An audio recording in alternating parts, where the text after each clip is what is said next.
Young. I'm the Yale class of '74, Brantford, and I'm pleased to welcome you to the 19th in a series of Yale career panels that started in the March of 2013. This series focuses on providing students and young alumni with candid views of different professions via panels of practitioners in each field. The overall concept is really to cover professions where Yale graduates pursue them either in large or small numbers. But probably the most important thing is careers that have some kind of myth or misconception about where the profession is headed or how you get there or what kinds of people do well or are not happy. I think we all know that on TV, a lot of professions are glamorized, whether it's being a doctor or a lawyer or a forensic scientist. But what we try to do is really help people understand, good and bad, what each profession is like. And today, the profession is architecture. Of the 18 that we've done thus far, over 2,000 students and alumni have actually attended the first 18. And in addition, because we started recording these after the first three, 3,000 have viewed the recorded videos of 15 of the previous 18. I find it amazing, but actually there's some people still watching the legal one from 3.5 years ago, but it must have been a good one, so people are watching it. We've featured legal 3 times, investment banking twice, medical 3 times, consulting twice, internet and data services, entrepreneurism, drama and film, education, government service, nonprofit organizations, investing, and one where we just did a comparison of investing and investment banking and consulting. The next one that we'll do before the end of the academic year will be on April 19th, and we'll be focusing on the biomedical segment of STEM professions. So if you're interested in the biomedical profession, biotech or otherwise, April 19th is the date. What's a bit unique about this event is, in order to make it accessible to students and alumni and the panelists in the most convenient way, we've set it up so that there's a video connection to Yale, a meeting room in Yale, where we see a number of people. There's a meeting room here at Sherman and Sterling in New York, and then we have a large number of people who are connected via streaming video. One thing we notice is the millennials are increasingly like streaming video, so the number of streaming video attendees has gone up over time. But I guess we just have to adjust to the age. I also would like to introduce one person who is up at the Yale location, Derek Webster, who is with the Yale Office of Career Strategies, and architecture is one of the professions that falls under his wing. And he will coordinate questions from those of you that we can see in the room up at Yale during the Q&A session. Before we start, I'd like to thank a number of people and organizations. In particular, Trish Takemoto is here in the room, who has slaved away with me for the last 3.5 years and to help coordinate this event. Thank you, Trish. But also, we have a number of organizations that have been very, very helpful in putting these together. The Yale Office of Career Strategies, the AYA, the Association of Asian American Yale Alumni, the Yale Alumni Association of New York, the Junior Class Council, and others. And all of these have had varying degrees of involvement, some just with the marketing, and others who have helped with the planning.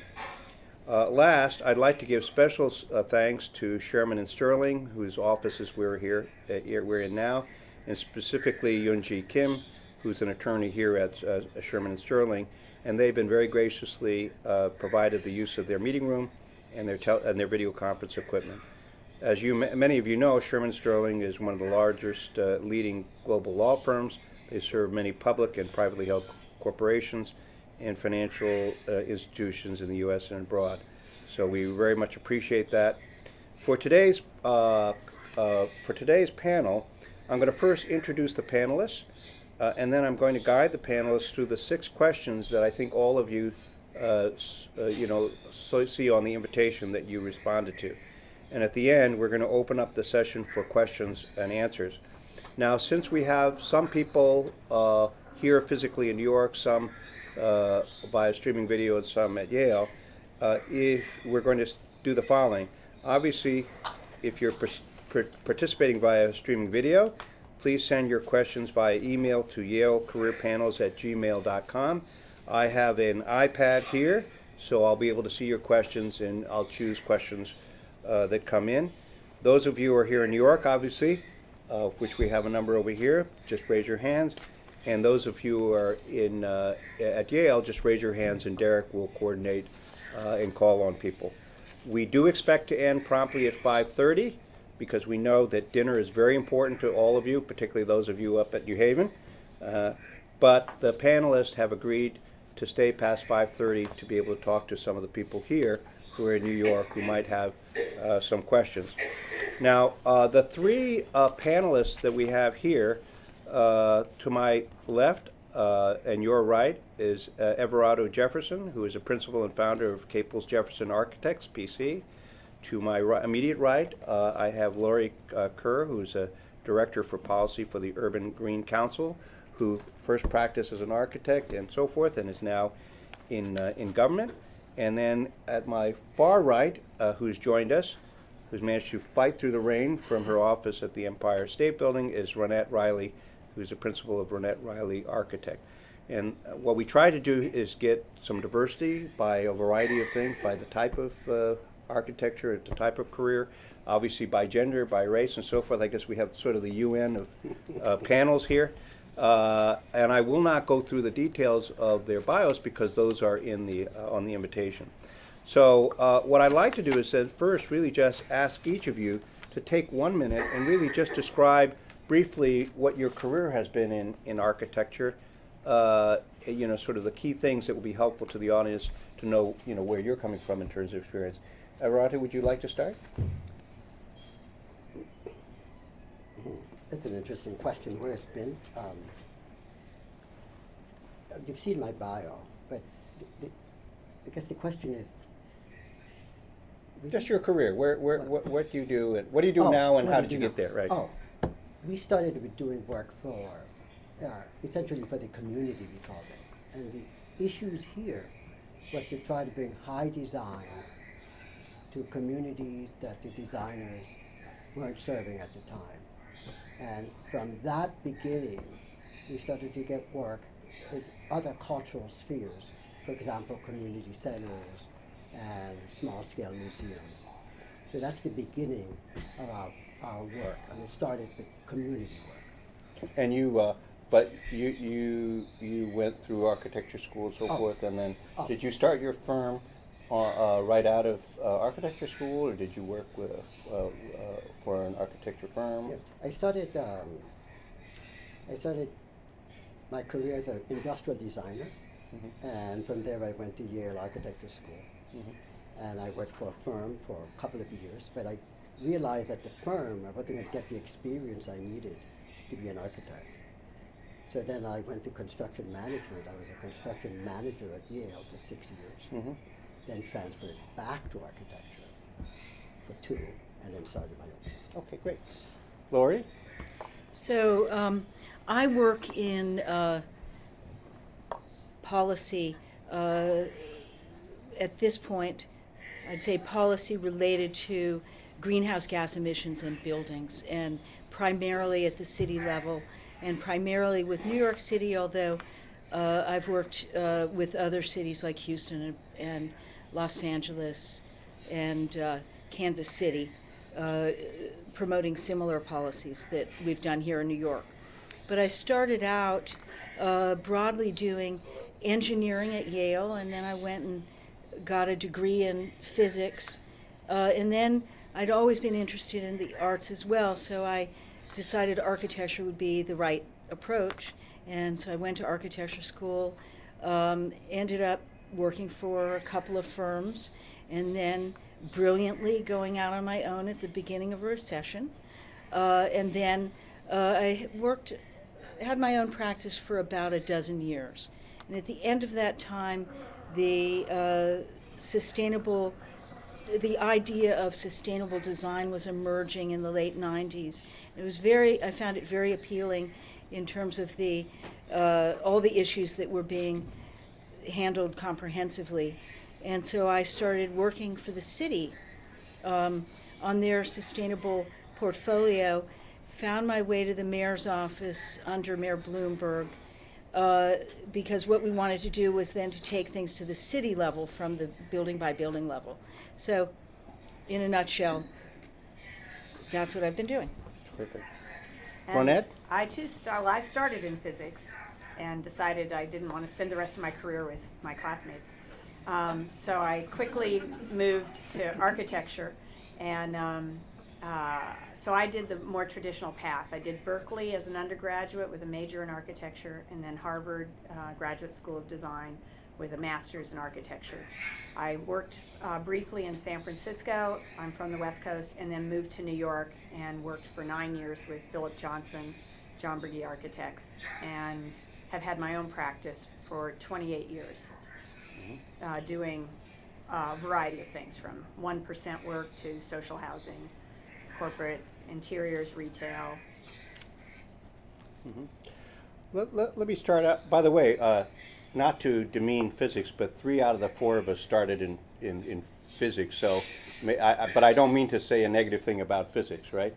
But let's start out with the following, which is, if I look at the 3 of you, you actually all had, really different ways that you ended up being an architecture, and then had different ways that your career evolved, including in your case, ending up working in government. In government. Is there a typical career path for people how they get into architecture in a profession, or is there a lot of variety around that? And maybe we'll just start out. Let's go from Ronette and go back this way. So, is there a typical career path, or is there a lot of different ways that people pursue architecture? There's primarily 3 ways. One is an undergraduate major in any subject, and then a 3 or 3.5 year master's program. You can do a 4-2 program, which is an undergraduate major but not a professional degree in architecture, and then a 2-year master's. Or you can go to a 5-year Bachelor of Architecture program. And then you get out and you have to work under the supervision of an architect for 3 years before you can take your exams. So, I think my classmates in architecture school were extremely varied in terms of their background. So I did a master's program also at the Graduate School of Design. And I'd say maybe a third to a half had pursued a direct architecture kind of strategy, maybe more like a third. People came from, the sciences. There was a potter. There was somebody who had a PhD in linguistic philosophy. I think architecture sometimes attracts people who have varied interests because it's so complex and because the nature of it brings so many things together. So, Okay. I have the same experience at Yale. It was just a varied group of students and varied interests, and that's what made it so compelling. yes. At that time. Now, I'm going to jump to this other question, which is pretty much every profession that we have gone through in these career panels, there have been some myths and realities, right? And I don't need to go through them. I think the one distinction about architecture is we don't have a whole bunch of TV shows featuring architects, whereas some professions like, there are more doctors TV shows than you can count. But are there some myths and realities that you'd like to point out that, and this one actually, I'm not going to make all of you, it's really, whoever wants to speak can speak. What are some of the myths and realities that you think would be useful for these students and alumni to hear about? Do you want to take that, Everardo? The myth of the creative genius, the singular creative genius, that doesn't exist. We need a team of talented, dedicated people to create these buildings, and that's the fun of it, to be working with collaborating with a group of people invested in creating an artifact of some substance for the community, and the individual genius thing is not, that's a big myth. I mean, it's just collaboration. It doesn't mean you can't be a genius, but right? Yeah, but But you still have to work with team, even if you are a and genius, right? there should be other geniuses in the team also. Yes. Yes, Derek? You have your mic. One of the mics is cutting out significantly. Which, this one? It's that one, yeah. Okay. Well, I don't know what to do. They're all fixed. You'll just have to It's speak. only that one. Can you hear me now? Yeah, that's better, right? Yeah, maybe you just Maybe. speak a little closer to the mic. Anyone else would like to address the myths versus realities? Well, I think that there's a myth that it's long hours and poorly paid, and I think that myth is true. Oh, I was gonna say, yeah. So So you have a new definition of myth then, right? if you've heard that, it's true. You know, do we all think it was worth it? I think we've all stuck it out in one way or another. But so Renette, why don't you address that? Well, would you have done it differently? Absolutely. I had an acceptance to Stanford Business School and an acceptance to Harvard Architecture School. I think I made the wrong decision, but no.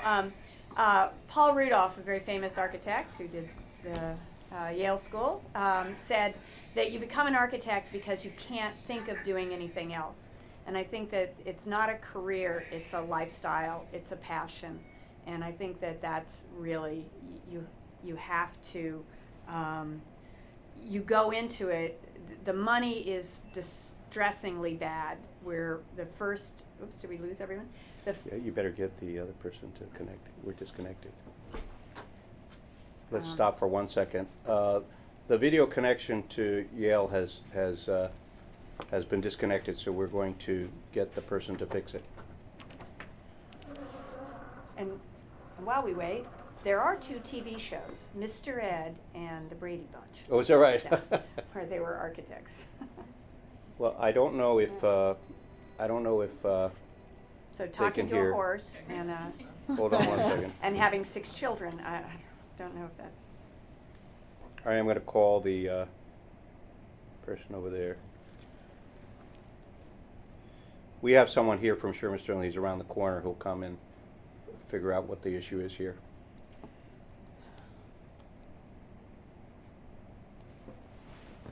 But why not? Would you change? Would you, if you had to do it over? Well, I heard a very interesting woman once say when she told her father she wanted to be an architect, he said, an architect or an artist, and her father said, you need to become a businesswoman that buys art and hires Welcome to architects. an Econo meeting. Please enter the passcode followed by the pound key.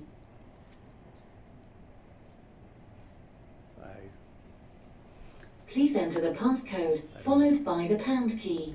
I don't have the passcode. Don't know. She's such a nice. Please enter the passcode followed by the pound key. Lunch. Please enter the passcode followed by the pound key. Yeah, I don't know whether it's on this end or the other. Followed by the pound key. So we'll wait 1 more minute to see if the Sherman Sterling person can hear. If not, we'll continue, and so because the streaming video people can still see, Here. and then and try to connect the Yale folks. I think one of the biggest myths is that you have to be good at drawing, or you have to be good at science, or you have to be good at math. I think the wonderful thing about architecture is that you can have a strength in any one of these areas, but you don't necessarily have to excel in all of them. And what happens as you go through your career, your strengths take over, and the direction of the job that you do plays on those strengths. Yeah. You know, yeah. so. But have you noticed? Is there a particular combination of you know, are there different combinations that you've noticed for the people who really enjoy or are really good at being an architect? Well, I think there are many roles that you can have. So if you're really creative type, you'll probably end up more in the design end. If you're really more interested in how things go together, there will be, technology path for you. But I do think that probably a new concept from psychology covers people who do well in architecture, and that's probably having grit, having determination and the ability to stick through and withstand a lot of difficulty and still prevail. I think that's probably a big piece. Related question is, all of you have had experiences working for someone, right? But also then working for your own firm, right? So that's interesting because that's unique and that's a nice part of this group. Can you, any comments about, what's good and bad about that? Did you think because there's some people I think just stay with one firm, right? And work there for 4. Any comments about that? Any observations about either having your own firm versus working for another, person for your career? Well, I think that there are several firms that are over 1,000 people. But if you take all firms, the majority of firms are 1 and 2 people. So the sole proprietor, the sole practitioner is more the norm.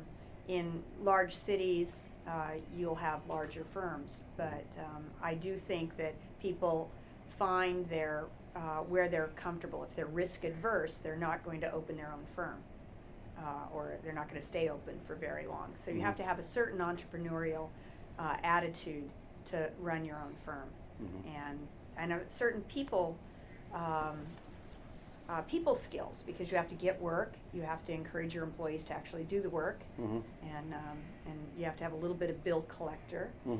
So one thing that's so nice about architecture is that if you're equally talented across all spectrums, to do the job well, you have to have some skill sets in all of those areas. Yeah. So obviously, if you're going to have your own firm, there's certain skills you have to have, like that relate to running a business, right? Whereas if you're working with someone else, that's their problem, right? Exactly. Now I'm going to ask a question, which is kind of maybe a third rail question and so forth. But a little birdie told me that the vast majority of architects are male. Right? I don't remember who told me that, but someone told me that. First of all, is that true or not? Second is, why do you think that's true? And 3, is that something that if you're female, you really ought to think about twice, before you get into architecture? Well, I think, coming up in schools, I think you all are aware you're probably half and half or maybe more of the classes women, I gather, in most schools. But that's not the case as you go up the ladder. And, the further people are out, the more male-dominated it is. And the higher up in the firms, the more dominated it is. You could just go online and look at, whose pictures are on the pages of the big firms. And they're almost all men. They're almost all white. So the profession has a big problem in terms of the role of women and the role of minorities. And I think that will be changing. I think it has to change, but I think the profession, I think you all are going to have to push for that change. But why is that? You're saying factory, but why is that today that way? Personally, I think that it's because the power players in the real estate industry are men. Oh, okay. So the developers, the construction agencies, the engineers. The Donald Trumps. Everybody that surrounds you are white male dominated. So then it's maybe architecture follows suit to some degree. Do you agree with that, Ryan? Clients want to look at their reflection across the table. And so if your clients are representing some sector of the economy, then their vendors are going to be representing that as well. But there's been a lot of changes. When I was licensed in 1983, when I was 4 years old, there was less than 1% women licensed in this country. And now it's somewhere between 12 and 14%, and that only took 33 years to happen. So I think in another 100 years we might have parity. But I also think that if you're a smart and upwardly mobile woman or minority, your first option to get out of maybe an economically less fluent, fluid, whatever you want to call it, environment is not to take the path of an architect. So if you're the first person to go to college, or the first woman, or the first minority, you're probably not going to pick a profession that is not as compensated as well as it should be. Your comment? Would you like to comment? Yeah, I don't think you enter a profession just for economic reasons. I think you enter because you have love and passion of it. And I think if you work hard enough and you strategize of where your positions are in the society and in the architectural business, you can work out a system that you can then do good work and survive economically.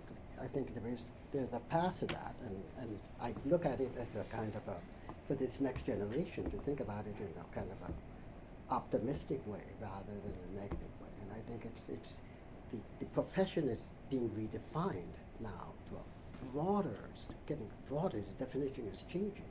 It's not the same definition we had 20 years ago.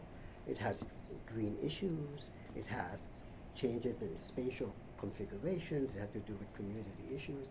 It's so broad. Oh, it's so broad that the possibilities now is just the potential of architecture. And this redefining of it is just going to be fantastic for the future. But you did use the word you can survive in architecture, and that's different than thrive or succeed. We take on incredible risk. I changed that. I would say survive and thrive and have personal satisfaction and make, and the beautiful thing about being an architect, at least for me, was that I'm very lucky to be able to have one or two projects that were well received. And because of that, and because of, regardless of the 35 years I spent struggling, when I see a kid go into our buildings and look at it and his eyes open up, that's the satisfaction for me. And I think that we pay well for our employees, and we want to be compensated, but I don't see it in that negative term. I see it as moving forward rather than stuck in time. Well, I think it is changing, but it has a long way to go, and I think, it's going to take the combined efforts of everybody, including you that are listening to this, to push it. Maybe we can do this in 80 years, not 100. If you really. No, but there is an incredible amount of personal satisfaction. I drove up 3rd Avenue the other day, and somebody looked at a project that I spearheaded at Philip Johnson's office and said it was his favorite building in all of New York. And it was the lipstick building, and I had done it. So it was very satisfying, but it doesn't go very far in paying the mortgage. So, that you do have to constantly balance that, but you do if you're a violinist or if you're other people that are sort of toying in the arts, that you have to recognize that there is this issue of, are we being adequately compensated for the risks that we take, for the value that we add to projects, to the changes that we make in people's lifestyles. We can change a whole company just the way we design something. We can change an entire retailer's outlook and their bottom line just because of the way we design things. So we have a lot of power. We just should be paid more. Yeah, and let's face it. All three of you started in architecture, and you're still doing architecture-related kinds of things. And so the reality is, if you didn't find something that you really loved and cared about, you would have done something else, right? That's the reality, right? Not really. We bought a lot of books. Okay. You Well, let me take a broader. Let's step back from individuals and careers, and let's just look at architecture as an industry. Each of these we've always looked at. Whether it's legal or medical, whatever. Like medical, the change in the laws are having effect on the medical profession, and so we talked about that. what are things that are affecting, what's the trajectory of the architecture industry as an industry that they should know about? You know, good or bad, right? Well, I think in the world of climate change, the change is going to be dramatic and it's going to be swift. And with the Paris Accords and with, I think, something like 80 cities internationally have signed on to reduce their emissions by 80% by 2050, and that number keeps growing. The momentum for far more stringent energy codes that will basically probably cut energy use by 2/3 in new construction. It's going to be a revolution, and it's going to happen in the next 5 to 10 years. And I think it's going to change the way architects practice for the good, because I think for the last 50 years or so, architects have sort of handed over the technical end of their buildings to the engineers. And I think with the new passive house kinds of strategies that really achieve these low energy buildings, much more of this is in the architect's control. And so I think that's going to be fulfilling. It might actually cause people to pay architects more if architects take that on, but it's going to be a dramatic change to the way people practice. Well, I've always thought if we could just make buildings last as long as our computers, that we'd do very well. You know, so we've been spending 3 years doing Sandy-related repairs and thinking and master planning out in the Far Rockaways, which has been very interesting. It's sort of architecture disaster. You know, you don't really think of an architect as a first responder, but down at the World Trade Tower site, we're engineers evaluating structures. At Sandy, there were architects and engineers that were on the front lines of determining whether things were habitable. So I do think that this is all going to play in. But I also think the way we practice is changing. We see it changing with integrated project delivery, where instead of the client and the architect and the contractor all sitting on different sides of the table, we're now seeing teams put together in the same room and working on the project from the beginning and agreeing not to sue each other from the start, and really sharing in the success of projects. And all of that is happening. There are architects that can prove the projects come in with less problems, better cost efficiencies by having this sort of threesome really invested in the project. So I think you're going to see differences in how projects are delivered. It's not going to be the architect designs it, it goes out to bid, and then somebody else builds it. I think that's all changing. Well, I want to say just short personal story, because everyone thinks about architects as being design and beauty and whatever it is. But I'll say that 2 of the architects here actually have done work for me, one for my company and one for me personally. Both did a wonderful job. But I wanted to cite one example of how architecture can really have a big impact in a way that you don't think of.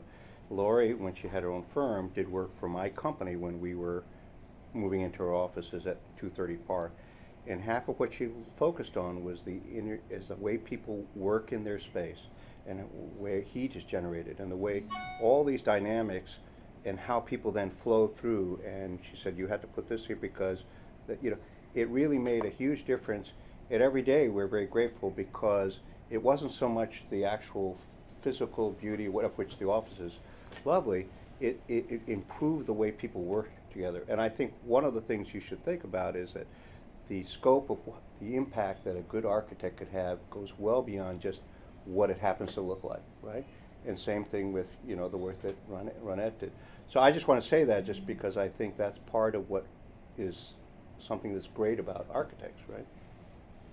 Yes, balancing all those values and coming out with a greater whole. Yeah, exactly. If we, going on to this other question is, now all 3 of you have had the opportunity to work in architecture, but also with a lot of people, you know, in the industry. Is there any kind of comment you can make about what kind of people tend to do well and what kind of people are happy? Now, I make the distinction because there's some people really good but unhappy, or I guess it's possible that somebody's happy and not good, but, you know, that combination. But, you know, any comments on that? Because all three of you really have worked with a lot of people in the profession, so you've had a chance to really observe a lot of people. Is there any generalization or any comment that you can make that would be helpful to the audience? Well, the one, in my experience, respect is the issue. Working with group of people, creative people, you have to show respect for their endeavors and what they're trying to do. And I think that people that have very little respect for contractors, the people that do the work with their hands, and not respect for their lowly team members, there's always a problem. But people that have respect for their colleagues make the collaboration so much more fun. And I would say the traditional personality type of the architect has been someone more on the intuitive or introspective specter than an aggressive, outgoing type A personality. That there is a lot of thinking and reservation. And what I've seen is the sort of first wave of women sort of crashing into the profession are all women that are really extroverted, much more vocal than the typical personality of an architect. And in my younger female architects that work for me, I'm seeing their personality traits more like the traditional architect. You know, you think of the developer as the aggressive guy who's out there doing things, and the architect is the thinker. And what no one values as much as I think they should is that we're problem solvers. And we solve all kinds of problems, not just design-related problems. You know, we're in there thinking about how to solve a problem, be it financial design, quality, timing, so. Mm-hmm. And also you have to work with all different kinds of trades, right? So it's not just with the client, it's with all the construction people and so forth, so, yeah. Yeah, and it's not just the construction people, it's the city agencies, and it's civil servants that really have no motive to actually get anything done, or it's the banks that are, you know, so cautious that they basically tell everyone that if you only use this architect, or if you use this architect, then we'll fund your project, when, you know, it's based on nothing. You know, so you have to kind of sell every person that you're dealing with to get them on the same train ride you're taking. So it takes a little bit of finesse. Have you found, I mean, this relates to this issue of who's happy and who does well. Has the change in the architecture, now I'm not an expert in architecture, but just things that are obvious to an outsider, for example, technology. It used to be you had to draw everything, and now technology is such that you use computers to do drawings. No, it doesn't by hand necessarily. There are all these GPS systems where you can map and survey buildings and locations of things without actually, you know, physically measuring, so forth. Have things like that, has that changed? It certainly has changed the profession, right?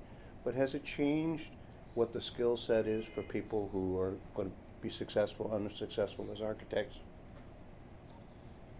It's changed their skill set, but I don't think it's changed the way, the sort of thoughtfulness, these aspects that you both were pointing out, which I agree with, that you have to be thoughtful, you have to be a team player, you have to know how to probably inspire groups of people as well. You know, it's not just being part of the team. So, you know, those Those would are be, not those technology or would whatever. still be the things. But I was thinking there's another piece that in our culture, I'd say, you know, the language is highly respected, the legal profession and so on. The mathematical skills are highly respected. I think the visual skills that architecture brings to that mix are not as highly respected, and yet I think intellectually the sort of, you know, we use the words like big picture or seeing it, and I think that the intellectual skills related to the visual training and work that we do are very powerful, both in the field but beyond in other related fields like policy. And Well, there's design thinking, which is a Yeah. whole new way of looking at Yeah. analysis. But going back, the thing that has not changed is concentration. You still have to concentrate. You still have to sit there and focus for 4 hours or 5 hours a day. Concentration is the issue that separates really good people, workers or architects from others, because the need to be able to focus for 2 hours or 3 or 4 varies as you age. And so concentration then is the big issue. which is harder and harder. Yes. And I think technology has taken away the osmosis time, where you think in the shower, where your client has time to process what you've told them. So in the old days, you'd show them a sketch, you'd wait a week to hear what they wanted. Then the fax machine came around and you showed them a sketch, and the next day they gave us your opinion. And now if you don't respond to an email in 20 minutes, they think that you don't appreciate them anymore. So there's this time frame where thought is happening, even if you're not inputting the drawings or sketching, that you have to think about the design. And I would say the one thing that's too bad is that everything is sped up. And just because you can make changes in a building doesn't mean you should. So when you had to draw it, you had to really think about what you were doing before you just hit, Well, that's I run an investment bank, and that's very similar in our profession. I think spreadsheets, for example, have been both a plus and a minus. And there are many times where I just tell the staff member, don't do it, do it by hand on a piece of paper, so you get a feel for the result, but also that you don't get trapped by the structure of the spreadsheet. So it sounds like it's almost identical to what you're talking about in architecture, right? Yeah. We were talking about, the one question was, what kind of person does well, and what kind of person is happy in architecture. Let's flip it the other way around, and I think you're sort of a little bit referring to that, which is what kind of people end up unhappy, or what kind of characteristics, if so you have it, you really shouldn't be an architect, right? And they're kind of flip sides of each other. But let's explicitly say, look, if you're like this, you may not be happy, or you just may not do well, right? I don't think that there's a characteristic. I think, I've seen, I had an employee once that said I was matching my employees with clients the wrong way, that I was doing the person with the best skill for that client. And he said I should have been matching personality types. So I think there's as many personality types in the architecture world as there are the clients and the other groups. And so what you have to do is just recognize that you're appealing to the right, that you're dealing in an environment that plays to your strengths. So I don't really think that there's an unhappy person other than on payday, in the profession. No, and I keep harping on it because you're getting out of school with tens of thousands of dollars, $100,000 worth of debt, and you have to think about how you're going to function. And, we lose people. Well, yeah, but I think often the first few years out of school can be pretty tough. So I want to address that, because you're going to face that. And so you've been in these schools and you've been given these problems, and you've been told to, think broadly and in a visionary way. And then you're going to come and you're going to be drawing bathrooms or ceiling tiles. And it's boring, it's repetitive. Ceiling tiles are boring? And it's boring, repetitive, and you're going to be really bad at it too. So it's like the worst of all, and long hours doing that. It doesn't last forever. I just want to give you that. So I think sometimes those first couple years out can be pretty tough. And kind of you should be aware, it will get more interesting again, more complex again. You will develop those skills. You will be able to tackle those problems. You will be able to draw ceiling tiles well. But But even so, as a business owner, I tend to let my youngest employees, because they're the less expensive, do some of the more creative design work. because it takes time. The fee might not reflect that ability to do that, and so I let them have those play opportunities. So I mean, I think you just have to make sure you're fighting for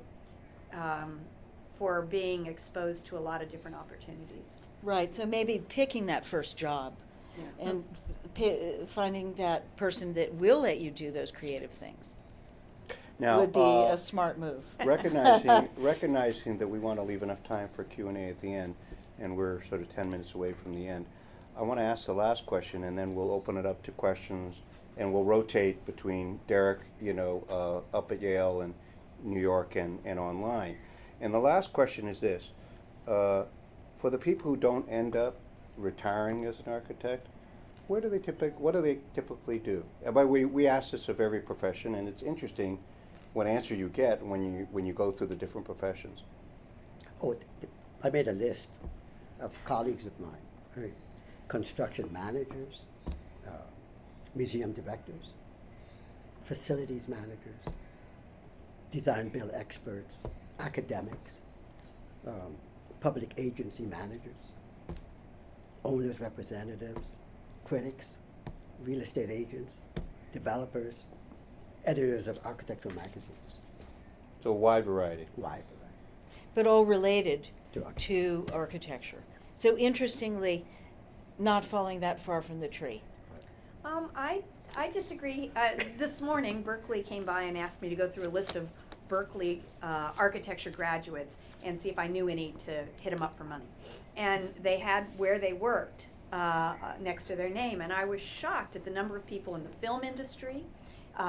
There were bankers, there was a political advisor, there was a diplomat, and so I think one of the beauties of the education of an architect is that you go into school and you're given a problem and you have to solve it in the semester or the quarter or whatever it is.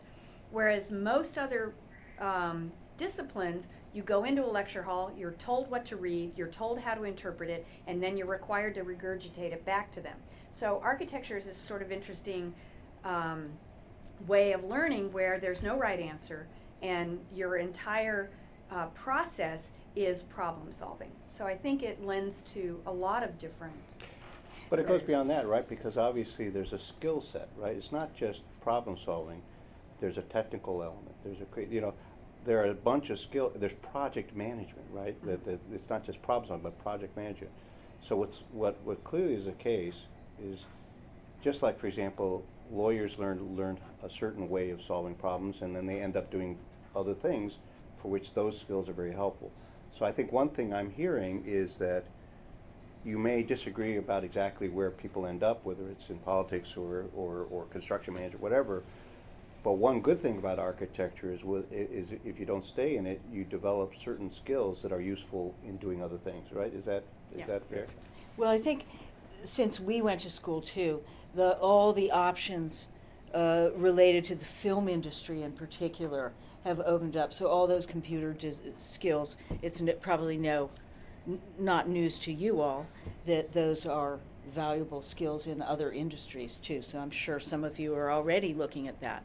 But I want to say a little bit about policy, because I think historically we think of lawyers as being the policy makers in America, and I think God forbid. now I've been working in that world for over a decade, and I think that architects and sustainable design have brought a different way of thinking to environmental issues. So the classic environmental issue from the legal perspective was to have a lawsuit against the government or a company or something else, and this was the history of the environmental movement. Sustainable design came in, and designers were looking to resolve problems in the course of how things were done.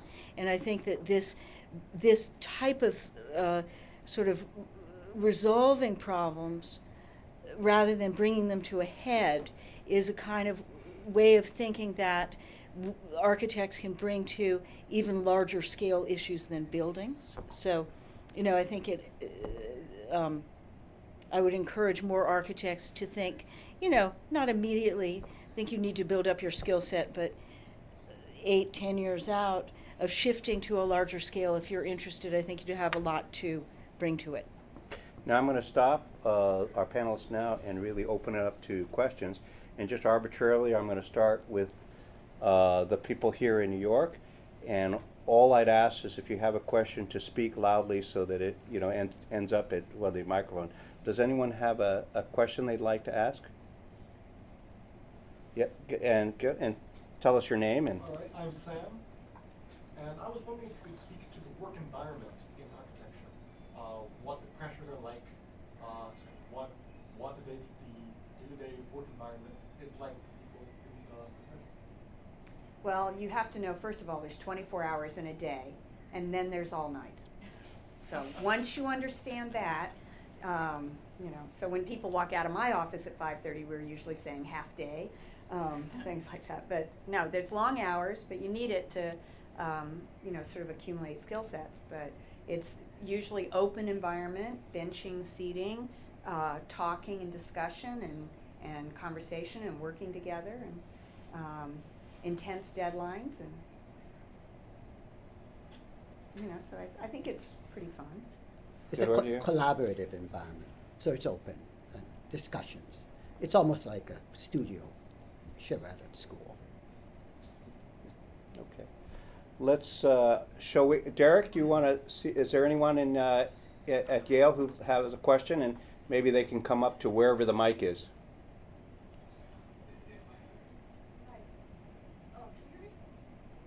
We can't hear you, so you have to get closer to a mic wherever that is. And center half.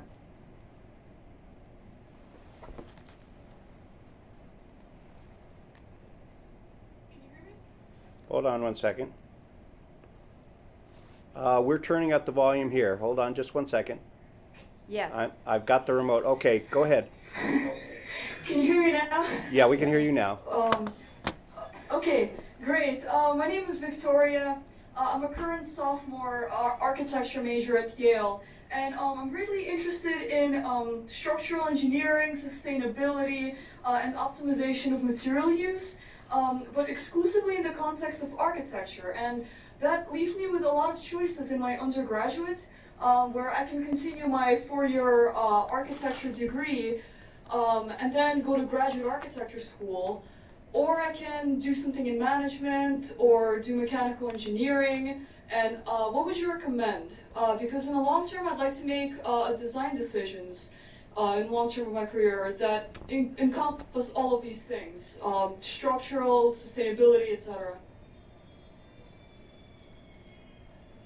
It's always hard to say, but probably architecture is going to be the broadest path for you. The other disciplines tend to be more narrow. So it sounds like your interests are fairly diverse. So, but there are engineering firms like Arup and I'm going to take Burl Happold. I can never say that. That really engage all of the professions, so all in one. They're big A&E firms, architect and engineering firms. So it sounds to me like you could pursue all three of those things within structural engineering or within architecture. And I would just look around and see who you want to hang out with at cocktail parties, the rest of your life. Make your decision that way. Serious. We have a couple of questions coming via email from those who are on the streaming video, and someone whose name is E.Bean, so I don't know what the first name is, says, "What impresses you the most when you're considering hiring someone?" Anyone on the panel? Penmanship.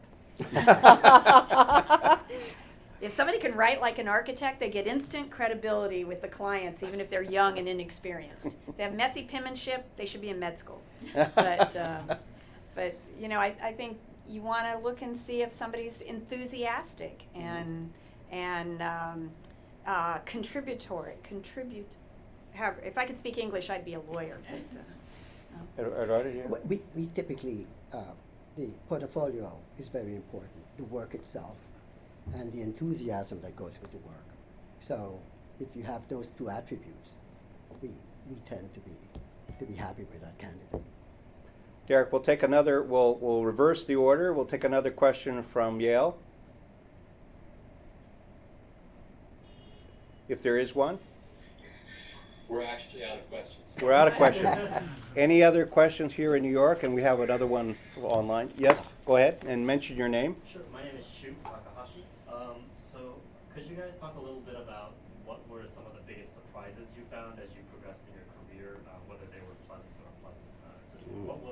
What was something that you didn't expect as you went through your...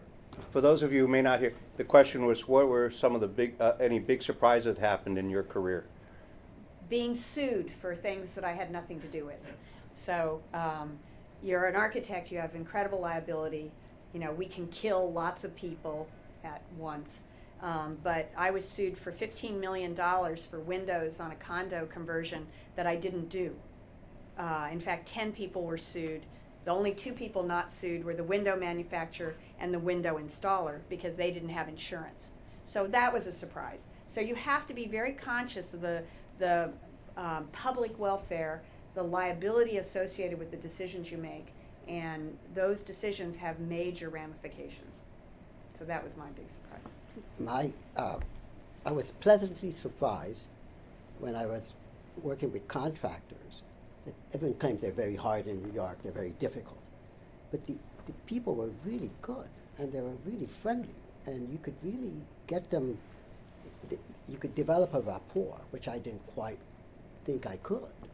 And it was made construction in New York, some of our projects, really pleasant. This idea that, these guys are just going to be brutal, I'm not going to, and they were not. They were pleasant, good people. So we'll end with another question from someone online, Jonah Ko Sharif. I'm mispronouncing it. And this may or may not be wrong because I didn't memorize everyone's background. But the question is, what did you do between your undergraduate degree and going to architecture school? Or did you go directly? So I guess it would apply to everyone, one way or the other. What kinds of work do most people do, and what kinds of work would you recommend? Oh, So- in between. Yeah, so if you don't go to architecture school immediately, and it may not apply to any of you, but, what kinds of things people do or should do, right? Okay, I took a year off between undergrad and grad, and I worked for Bill Graham, who is a major rock concert promoter on the West Coast. So I did things like get Stevie Nicks off the bathroom floor when she was too coked out to do anything. And those skills have come in very handy. Specific skills? Specific skills. Really, very specific skills. All of those things came in handy, and in fact, my first freelance job was a roadie from the Todd Rundgren's band Utopia, who hired me to do a restaurant. So I think you can do anything, but it happened to be that year was one of the several recessions. So you've got to understand that people don't build when it's a bad economy. So we're the last people to get mobilized when the economy is on the rise, and we're the very first group that stops working when the economy is tanking. So you have to make sure that you think about this, and you're very aware of the political climate and the economic climate that's going on, and be prepared for it. Any other? Oh, I think I did teaching in teacher corps back in the 70s for 1 year. Did it help you be a better architect? It prepared me for life. On that marvelous note, on the preparation of life, I first of all want to thank the 3 panelists who did a wonderful job answering these questions. And, I think if the goal essentially was to help people understand the good and the bad, but in a way so that they go in with their eyes open, the 3 of you really accomplished that. And in particular, obviously you love what you do, otherwise you wouldn't have done it, and that's a wonderful thing. And I also want to thank all of you who participated either at Yale or here in New York, and those of you who are online. I hope this was helpful. We are, in fact, recording this, so all of the bad jokes are now, permanently recorded. But this panel, along with all the other ones, are available for you if you want to watch it again, or if you have a friend who couldn't make it to this session who would like to watch it. So thank you all, and by the way, Derek, thank you so much. We appreciate it. And and those of you who might be interested in STEM, we're going to have a session on biomedical on April 19th.